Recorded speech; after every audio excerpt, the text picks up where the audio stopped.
Good evening and welcome to the end of a work week for most everyone, but certainly not all. It's Friday and the 20th, and we need some banners, a drum roll. We need something because it's spring. Well, if you're catching the early show, in a few moments, spring will have officially begun.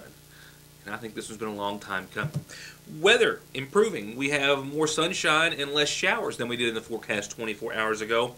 Still a nice weekend in store, the first full weekend of spring, mind you. And a whole lot of news to cover. Police investigating a hitchhiker incident reported to them involving an individual threatened with their life. I'll tell you what I can. We'll talk about the Penguin Plunge tomorrow, hoping to stir up some interest in that and some folks to participate. McGoffin County Fiscal Court coverage wrapping up. The McGoffin County Board of Education will discuss that, and indictments, more on those released in Johnson County, as we'll wrap up a report that began last night with that drug roundup, and I think approximately 24 indictments returned yesterday by a sitting McGoffin County grand jury as well. With that said, I obviously need to get to it. Again, thanks for being a part of the program. Our weather's coming up in a few moments. Like I said, a beautiful weekend. I do have one announcement before we get to our first headline, and that is that it's specifically for residents of Coal Branch here in Sayersville. AEP has notified city officials that the electricity is going to be off on Coal Branch Road and all of Coal Branch tomorrow for 3 hours. The scheduled power outage is from noon till 3 o'clock, affecting once again in downtown Sayersville everyone on Coal Branch and Coal Branch Road. They're replacing some burned out equipment out the mouth of the road. That is the reason for the outage. It will be tomorrow from noon until 3 o'clock. Our first headline tonight is that of a report of an incident in Johnson County early this morning. No suspects have been identified as of yet, and the individual is still being questioned. They're still trying to ascertain the exact accounts surrounding a situation reported to the Johnson County Sheriff's Department, in which an individual reported to them that he picked up a hitchhiker, which then threatened him with his life, threatening the driver of the pickup truck with his life, forcing him to get out of the vehicle at another location, and then authorities finding that pickup truck abandoned in a third location. Johnson County authorities are not identifying the alleged victim at this hour, and they also stress that, once again, no suspects have been identified either as well. But at around 20:07 this morning, a male subject reported to the Sheriff's Department that he had picked up a male hitchhiker while traveling on 460. And when the hitchhiker got in, he pulled out a knife and threatened to kill the driver and owner of the pickup truck. The victim, the driver of the truck, reports that the male made him drive to a location on Little Mud Lick and then get out of his truck on that dirt road, and then the suspect allegedly took off in the vehicle, leaving the owner behind. Deputy Tim Clark found the vehicle. It was abandoned some 45 minutes later after it was reported on an old road in Little Mud Lick near Route 201. The Sheriff's Department says they are investigating. This is where the truck was located. And at this time, once again, no suspects identified, and they are continuing to interview the individual who reported the incident to the Sheriff's Department. It's still all under investigation. They hope to have notification of a closing of the case or some sort of resolution by early next week. Well, seeing as how someone has to operate the camera, I'm looking forward to watching the Penguin Plunge tomorrow morning. It is a benefit put together by an organization that I'll be telling you more about next week. You can learn more and help support the Johnson County Special Olympics with a donation of $25 tomorrow. You can donate and go and eat breakfast with them at the Kentucky Mountain Home Place there at the Paintsville Lake, and go watch if you want for the same donation, or you can participate and jump in what is not an icy, but I'm certainly sure to say a very cool Paintsville Lake. It's the first ever Penguin Plunge sponsored or hosted by Community Cares, an organization formed in Johnson County that for years has helped raise funds and support a host of other agencies, nonprofits, and organizations. Case in point, this Saturday they have put together the Plunge for the Johnson County Special Olympics, with all proceeds going to help that organization. Now, Community Cares has done a whole lot of things for a whole lot of organizations, and some which have even benefited other counties like McGoffin in the past. But this time, for the Special Olympics, they're asking everyone to come get a little breakfast at the Mountain Home Place. Maybe warm up a little bit before you take a nice cool plunge in the Paintsville Lake at 9 a.m. A $25 donation gets you into the breakfast, T-shirts, and medals provided to all the participants, and then the cool dip afterwards. A good reason for freezing, they say. Johnson County Sheriff Dwayne Price says that his organization is assisting with the Penguin Plunge. He's very proud to do it, and that he looks forward to a big crowd getting in the water and watching those brave enough to do it. You know, our office is all about, you know, the community. And, you know, we were approached by a group of people, a group of ladies that ran this polar plunge by us, you know, and it's all for the Special Olympics. All monies raised will go directly, you know, to the Special Olympics here in the county. And I think they're meeting at the Paintsville Lake this Saturday at, you know, between 8 and 8:30, and you know, they'll have T-shirts. And for anybody that bought a ticket that's got the nerve to jump in that cold water, they'll get a T-shirt, breakfast, and you know, they'll get a little bit of publicity out of it. So it should be a good time, and like I said, our office is there for anybody that wants to do fundraisers, and we were more than glad to, you know, do our part for the Special Olympics. And while these were the only guys I could find on the water today, I did make a phone call to someone I knew could give me a water temperature. Jimmy Bailey had been fishing earlier this week, says it was 49 degrees at the warmest spot, and that was around the boat ramp. And I got to tell you, that's warmer than I thought it would be, so no excuses. Come on out and be a part of the 2015 Community Cares Penguin Plunge. Everybody's going to do it. Yeah, we're hoping we get a huge crowd up there just to watch. You know, anybody that shows up that wants to donate, somebody will be there to see that the money gets where it needs to go. Any of your men going to do it? No, none of us have the nerve, but we'll watch.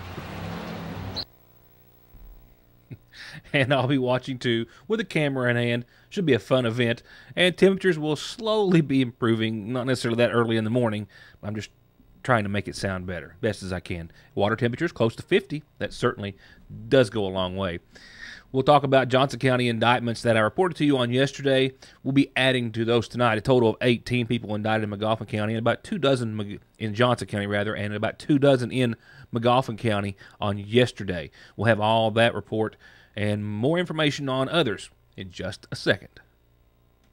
To get high-speed internet on their state-of-the-art fiber optic network for all of your home and business solutions, or to watch TV without a contract on over 200 digital channels with superb quality, or stay connected with family and friends with 24/7 telephone service you can always depend on, contact Foothills Broadband today. Or just click on their link to the right to find out how they're working to provide the latest in communications at affordable prices with exceptional service at Foothills Broadband.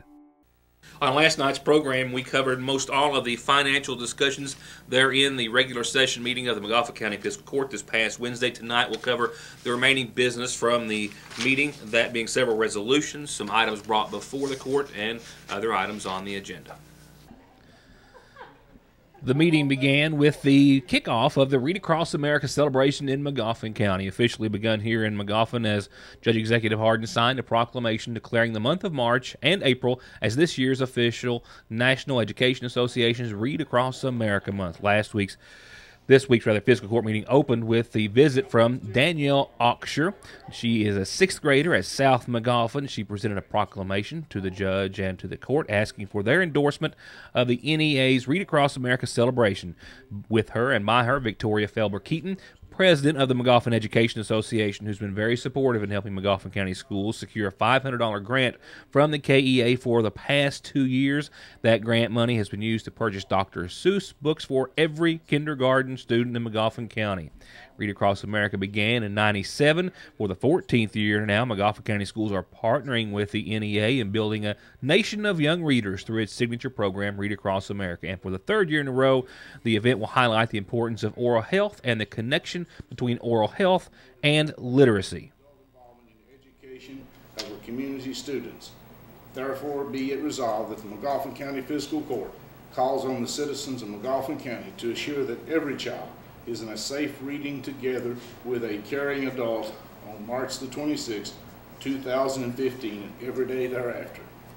And as Danielle reads some Dr. Seuss to the court and the audience, I can make mention of a few other items that took place. A proclamation of Red Cross Month, recognizing all the natural disasters and emergencies that they respond to and the families they give their undivided support to in such a noble humanitarian manner. A resolution for the 2015 solid waste program as the county supports and receives funding as they participate in the recycling program. A presentation from Data Design was provided by a representative of the company, Richard Ben-Dur. The company has sold already the delinquent tax software to the clerk's office in McGoffin County. He was there to illustrate benefits of various software functions for all county offices and how they could work collectively and simultaneously to increase efficiency for the county. The judge and court took all of his suggestions under advisement and will report back during the next meeting. A resolution was proclaimed in honor of Judge Mike Miller of Marshall County, the judge executive who passed away on December the 15th, the longest-serving county judge executive in Kentucky's history after serving 41 years. Memorandum of Understanding with Mountain Comprehensive Care Center between Martin and McGoffin County through Fiscal Court and Sheriff's Departments in both counties, a collaboration to combat domestic violence, also resolutions as they pertain to sexual violence and human trafficking. Larry Lanning was there just for an update on the continued support and interest growing to bring a veterans nursing facility to McGoffin County, asking the court to continue to stay on top of the matter and keep interest alive on the local and state level as well. And then an update on the Battlefield Project. The Battlefield Project I'm speaking of course, the Civil War reenactment site next to South McGoffin Elementary. They have received 2 grants thus far and are now continuing to go ahead with construction of the park next to the school. Prepared today to show you what the battlefield will look like. And you're going to see a completed battlefield.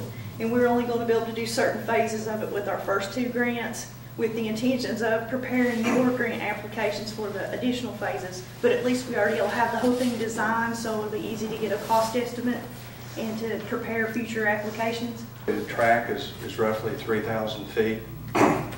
That's including all of it with this cross member, so you don't have to go around the 3,000 feet. You can actually cut it off.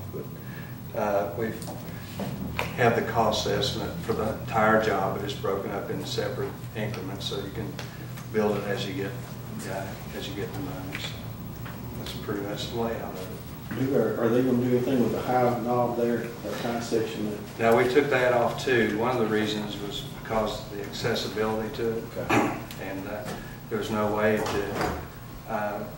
At first we were directed to try to get handicapped, but right. There's no way we could do it. So later on, you may be able to build steps up to it, but right. We left it on. Okay. That's Dewey Bocook of Bocook Engineering. He won the bid to do the engineering and design phase. The park, the Civil War Park, will include lights, restrooms, kiosks, picnic facilities, of course sewer and water and other infrastructure. It will be done in stages, 2 grants already received, and Regina McClure said that she will be back before the court next meeting to allow the court and the committee over the park to go over the plan, see if they want to make any changes, and then present to the court some additional avenues of funding that she hopes to be able to obtain for completion of the facility. And getting very close is the next Civil War reenactment at the Ivy Point Gardner Farm, if you will. Randall Reisner of the Civil War Reenactment Committee said they already have a host of things planned and is extending out invitations to everyone. Reenactment in April. And one of the things we're doing, we are going to have Abraham Lincoln and Barry Todd Lincoln in performance. And we have invited the high school and middle school to come see this performance, write an essay on what they've seen, and we'll select 3 winners that will receive $200, $150, and $100 prizes. And we've got a lot of things planned besides just the battle. We've got zip line, petting zoo, bounce house. We're going to have a multitude of vendors, crafts people. We'll have several people there setting up relic displays, museum pieces. Just a lot of different interesting things for the public to see. Now, the next Civil War reenactment is April the 10th, 11th, and 12th. What he's speaking of there, to elaborate a little bit more, is the Kentucky Humanities Council will be doing some presentations. One Abraham Lincoln, one Mary Todd Lincoln, and I'm told they are very dramatic and look to be an important part of the event. I'll remind you when it gets a bit closer, but it's not too far away. Later on in the meeting, a company entitled EHI presented their plan for comprehensive economic development to the court. They've identified existing conditions, housing, education, living, geographics, etc., and how to move McGoffin County forward. They've started marketing it to outside entities. They had a formal report for the county, which they hope to use to spur growth and build on in the future. That report was taken under advisement of the county for them to look at over the course of the next few weeks. Business from the magistrates included Buckler Master's comments, just some concerns about some lighting and some other issues with the Senior Citizen Center, which were addressed by the court. And then some of the discussion followed that we aired on yesterday's program. So for now, that will wrap up coverage of Wednesday's meeting. The McGoffin County Board of Education met in regular session last night. We had a camera there, and we'll have a report on the entire meeting early next week beginning on Monday. However, I think it would be in my own best interest to at least make mention of one item discussed in the meeting last night. I'm sure a question on a lot of minds of a lot of students, parents, and faculty. And that is snow days and the school calendar. Well, here's what I can tell you tonight. In the McGoffin County School District, 23 days and counting, hopefully holding, for days missed due to weather. We saw a bunch of snow days accumulate real quickly there for a couple of weeks. So, with those 23 days missed, that would put classes out way up until close to the middle of June on the 11th day of June. And, of course, there's always one thing they can fall back on, and that is taking spring break from the calendar, which they did decide to do last night. With spring break now taken from the school calendar, there's no longer spring break.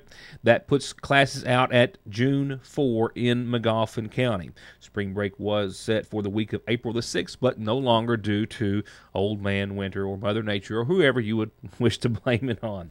So here's also one other caveat to the whole situation. While taking spring break does push the calendar back to June the 4th, there is a bill on Governor Beshear's desk. It has not been signed. No one knows if he is going to sign it. However, if he does sign it, that may give an extra 4 days to school systems like McGoffin County. That means that if it is accepted and passed by the governor and becomes law, classes would then be rolled back to the end of May on the 29th.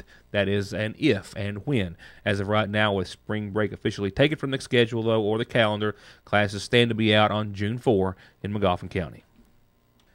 From there, I've got tonight's McGoffin Farm Bureau-sponsored community calendar. Starts off with a birthday that came in yesterday, just past the time that I could get it on yesterday's show, so I'm thinking it's a day belated. But it's a happy birthday to Gracie Young. She's 14 and a day, I think. With a whole lot of love from your sissy and Hannah, happy 14th to you. Happy birthday to Gracie Young. And I've got a happy 74th birthday wish to Loretta Hamilton from Brother James, Sister Brenda, a whole lot of family and friends. Happy birthday to you, Loretta. 74 for Loretta Hamilton. A few other announcements on the calendar. Vases are needed. May Bryant is collecting small bud vases for flowers, for the Burning Fork Community Church. They're putting together flower arrangements for nursing home residents, and anyone who would like to drop one off can do so by dropping them off at the McGoffin County Senior Citizen Center down in the Community Center. The Sagersville Pentecostal Church of Christ has revival starting this Sunday night at 6 and then 7 nightly thereafter, letting the Lord end it in different preachers and singers each night. So come and be with them for a revival. Sunday night at 6, nightly at 7 thereafter at Sagersville Pentecostal Church of Christ. And if you want to plan to be tobacco-free, the McGoffin County Health Department has an event just for you set for this Tuesday, 3 o'clock at the Health Department, 349-6212, the Kentucky Cancer Research Center. The Health Department and other facilities or services will be there to help you become tobacco-free, Tuesday at 3. And our calendar is always here to help you, let everyone know what you've got planned, whose birthday you want to put on, anniversary, what have you. All you have to do is send it to us for free, and we'll tell everybody about it. And turning to funeral service announcements, and again, still having some issues with our graphics character generator on this portion, but services for my neighbor, 97-year-old Verna Helton Adams Fairchild of Dixie Edition, are going to be held. She passed away on the 17th, preceded in death by her first husband, John Shug Adams, and her second husband, Herschel Fairchild. She's survived by daughters Patty Setzer, Brenda McCullough, Louetta Clemens, Linda Martin, and Joanne Yoakum. Visitation is this evening, and prior to services, they start tomorrow at 2 at the Sagersville First Baptist Church. The McGoffin County Funeral Home is in charge of arrangements, and once again, that's all in honor of 97-year-old Verna Helton Adams Fairchild of Dixie in Sagersville.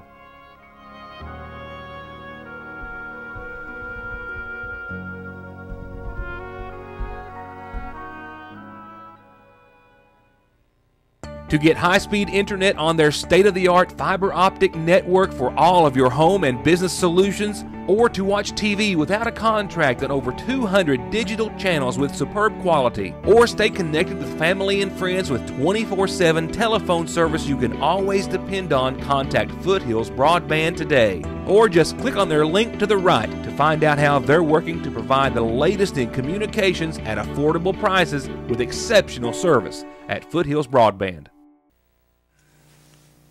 Now to cover this week's indictments handed down both in Johnson County and in McGoffin County. We'll begin in Johnson County and add to those that I brought to you on last night's program. Several individuals indicted on several drug-related charges and others, all per investigations done by the Johnson County Sheriff's Department. A total of 18 individuals were indicted in Johnson County this week, including those that I mentioned in last night's report, as well as some others, including 2 other Sagersville individuals that are involved, says authorities, in a case that I reported on earlier this week. That story originating from charges on behalf of the Paintsville Police Department against the McGoffin County man, 28-year-old Joshua Whitaker.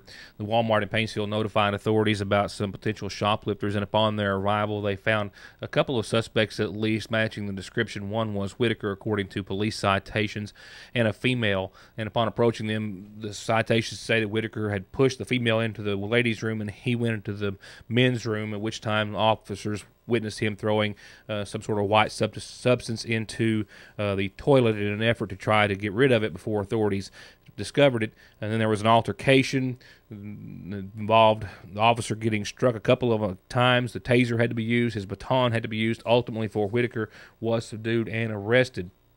In those 18 individuals, or among those 18 individuals indicted, was Whitaker. He was one of those indicted in Johnson County this week for those crimes, as well as 2 other individuals.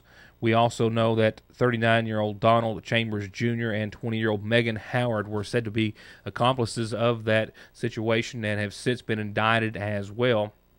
Howard indicted on charges of theft by unlawful taking, that being shoplifting, criminal mischief, and complicity and public intoxication, while Chambers was indicted on charges of theft, shoplifting, and public intoxication. Their photographs weren't available. I don't think they've been incarcerated as of airtime. The 3 allegedly stole items from the Walmart in excess of $1,800 of value. Whitaker and Howard were also charged with leaving about $500 worth of damages to the store's security system behind as well. And just as my fears were even 24 hours ago that this would happen, I have more news than time. And once again, it's a good problem to have, but sometimes it is hard to work around. More than 20 indictments returned by a McGoffin County grand jury will be on Monday's program, as well as school board coverage and a whole lot of other items that I am working on to try to get into now a week's worth of news next week. My apologies. We do have to wrap it up, though, with the Licking Valley RECC forecast, where I'm not apologizing for that. Tonight, some patchy fog after 3, otherwise mostly cloudy and a low of 43 degrees. Calm winds, a decent evening after a somewhat gray day, but the news is that for the first full day of spring, mostly sunny skies will burn off any fog. We'll see the mid-60s, low 40s, partly cloudy skies late on your Saturday and Sunday. More sunshine, temperatures closer to 60, 61 for daytime highs. Nighttime lows in the mid-30s, but no complaints. The sun sticks around Monday with the 50s, Tuesday with right around 60 in sunshine, and more sun on Wednesday, but Wednesday is when we'll start to see showers move in, and that system will give us a chance of showers for days on end. So starting tomorrow, a lot of sunshine, some nice temperatures and conditions for the first several days of spring. Enjoy them while you can. And we hope you've enjoyed the show as always. We hope you have a wonderful weekend. We hope to see you back here next Monday for a whole lot of Your News Today. Thank you, and good night.